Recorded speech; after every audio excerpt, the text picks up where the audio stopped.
Welcome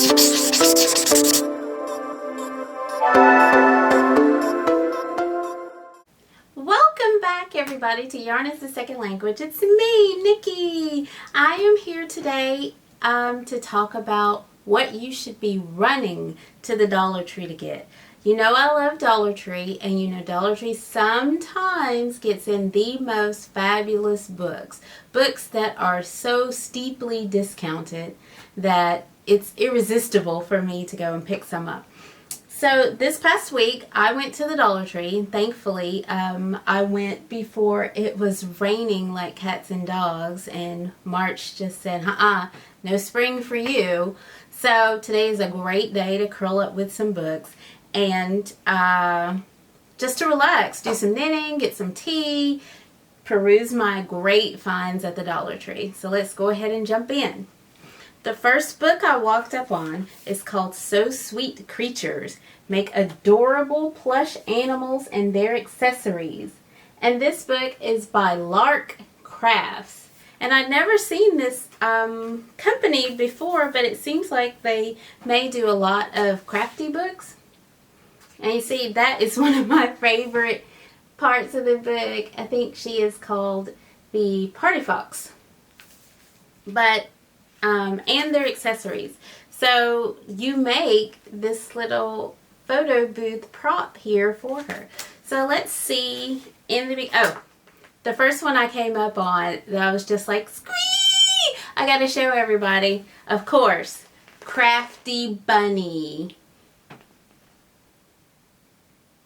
I just thought that was so precious. She's got her tape measure and her knitting needles and her yarn. I don't see a crochet hook, but that doesn't mean it's not in there. I just thought that was precious. And you make her little body with the dress on it, and I think you can make her little pouch, her little craft bag here. I just thought that was cute. So they give you a materials list, of stuffing and tools, and in the back of the book there are the templates for all the animals and all the accessories in there. So Crafty Bunny was adorable, and again, I think I said in the beginning my favorite was Party Fox. She's cute. Party Fox comes with her little skirt and her little photo booth props. Isn't that cute? So this seemed like a very good book for a beginner. There are your templates. And just, there were a lot of contributors, so that's why they didn't have one author on here. There are a lot of contributors. But it seemed very straightforward, very easy to go step by step on. I know sometimes people assume you have a lot of knowledge in making dolls or making clothes or making accessories and things like that. Isn't that cute? But this seemed very doable, step by step, you know, bit by bit. I think the one on the back is called Festival Panda. He's cute too. So this was So Sweet Creatures. Make adorable plush animals and their accessories. I thought the accessories were very cute, and I thought the animals, of course, were super cute. $1. I'm not going to say that for every book, but they are $1. My second book we talk about, I've got them out of order here, is another sewing book. It's called Sew Dolled Up. A treasure trove of adorableness. Make felt dolls and their fun, fashionable wardrobes with fabric scraps and easy hand sewing. So this book says it contains 10 doll templates and 55 mix and match outfits for them. Look at the detail on that. I just thought she was so cute, so precious. If you go to the back, they've got little jeans. And I think she's got a little stuffed teddy. So it says step-by-step directions to make 10 dolls and 55 mix and match outfits. So you flip very early on in, and you can see the little dolls. Like, that is precious. That's precious. I love this little crochet purse here. That's cute. I'm sure that looks like maybe a motif from a strip of lace or something, but it's still, that's ingenious. That's really cute. And the dresses, I don't know, those, something appealed to me. And then I looked at some of the accessories you can make. That's really intricate, cool. And I could see that taking up, you know, not too much time, but making it as fancy or as simple as you want it. They have little hats. They had crochet scarves, mittens, dresses, capes, coats, blazers, pants, skirts, purses, bags, everything you would need to dress your little doll in style. And you can make your doll any color. You can stuff them a little thinner. You can stuff them a little more to represent different body types. They have fashionista friends. So I could see this being a whole thing. Their outfits are super cute, like there's some modern ones, there's some traditional ones, and of course they have schematics in the back, templates in the back. So again, this was Sew Dolled Up. Make felt dolls in their fun, fashionable wardrobes. It says there are 75 projects inside.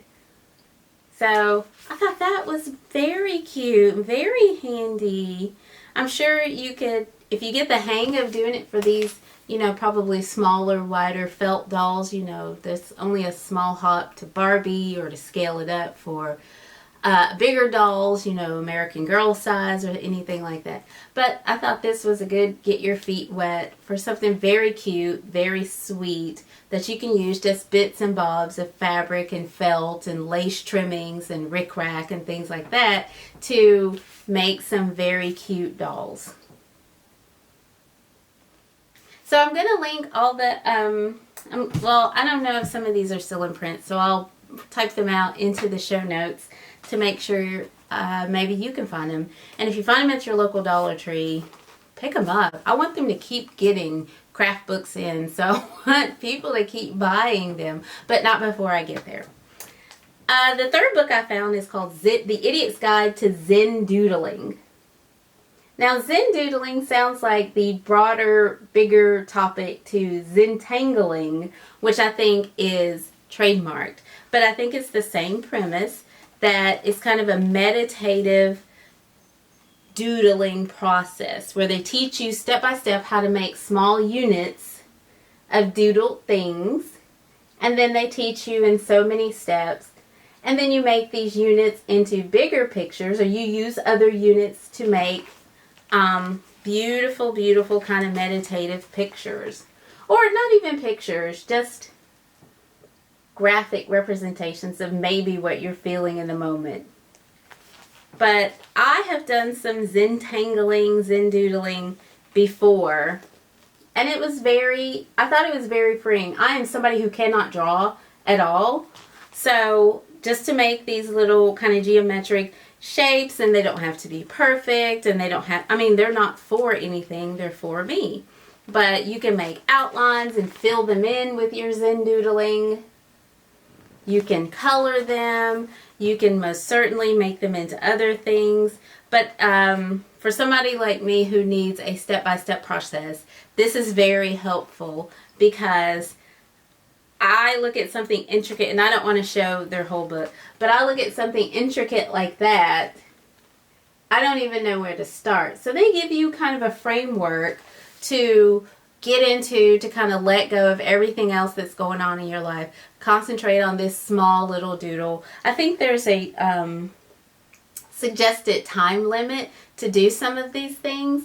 Like, they don't want you to spend so much time trying to make it perfect. They want you to get out what is in your creative backlog down on paper, just to get those creative juices flowing and to get started, you know, something on paper to fill up. Blank pages can be super intimidating, but if you start frame by frame, doing little by little bits, and you can end up with something beautiful that you enjoy, that truly came just from your heart, your mind, the place you're in at that moment. I think that's great. I think it's a great process. See, they've colored some parts here. I'm sorry, I hope I'm getting everything in frame. I'm super excited about these books. So you can color pencil it, you can leave it black and white, you can do some shading. I always like to see the flowers.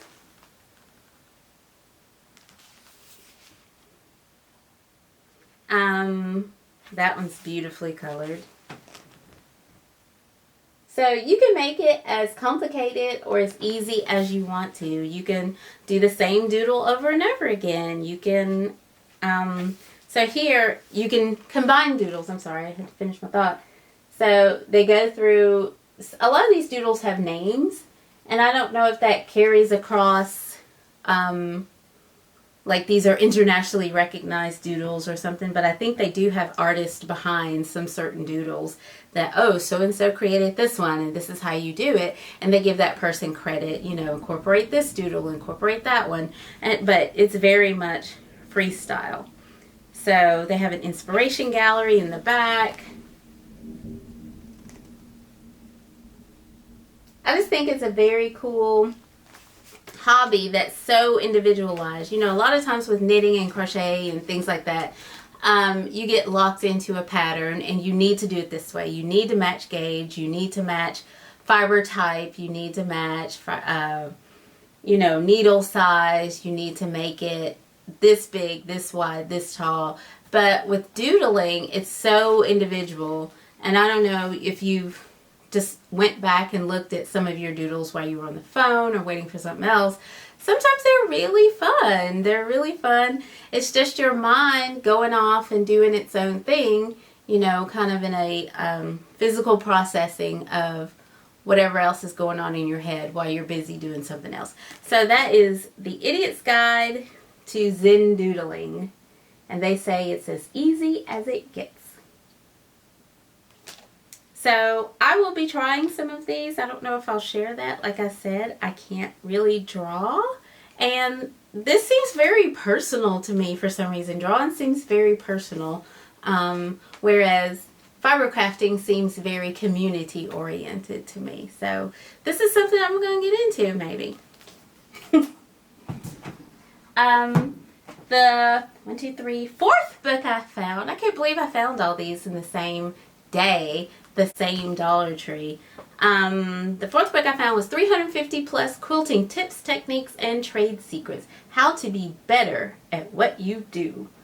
And I'm always looking to be better. I'm a very, very beginning quilter. This one is by a single author, Susan Briscoe. Sorry.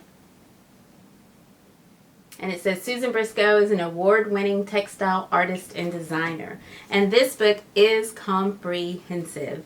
It's thin, but it's chocked full of tips and tricks and what to do, like choosing the right equipment, what you really need. Because when you start a new craft, you read about all these terms and, oh, you need this and you need that and blah, blah, blah. And I get intimidated by a terminology. And I don't know what, you know, I didn't know necessarily that rotary cutters were a big thing. That quilting cottons, or you can use other fabrics and things like that. It's a lot to digest when you dive into a new craft. And I always want to get started right away. Let me make something. If it's not perfect, that's okay. It's all right, but just knowing that I have the bare minimum of what some professionals suggest means I'm going to have a lot better time with my craft. They teach you how to prepare and store fabrics. They talk about dyeing fabric. That's cool. They talk about color choice, which is something I feel like I struggle with. And this book was just really taking you on a quilting overview. They talk about different types of quilting. They talk about patchwork and string quilts. I guess that's it. But I just thought it was a very handy book. Foundation piecing. I thought this caught my eye. Like, that's amazing. But it breaks it down into these small bite-sized chunks of what you need to do, what you need to know. I don't know that they necessarily teach you how to do all of these things in the book, but they talk about a lot of things, which will get you on the path to going in the right direction to making some of these things. And they talked about group quilting. Quilting bees. I think how to organize, how to participate, how to be a good participant, how to communicate. So I thought this book was a very good overview on quilting. Like I said, I am no quilting expert at all, but I definitely will sit down and try to digest some more things that they covered in the book. And that was 350 plus quilting tips, techniques, and trade secrets. How to be better at what you do. I'm definitely looking forward to that.